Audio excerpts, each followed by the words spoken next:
esse splitter que estava sem funcionar, então resolvi abrir para ver o que era. Assim que abri, já vi logo esse CI queimado.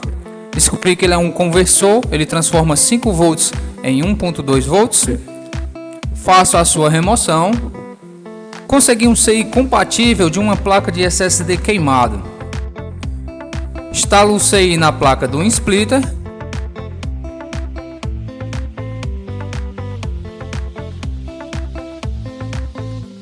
Faço uma limpeza rápida.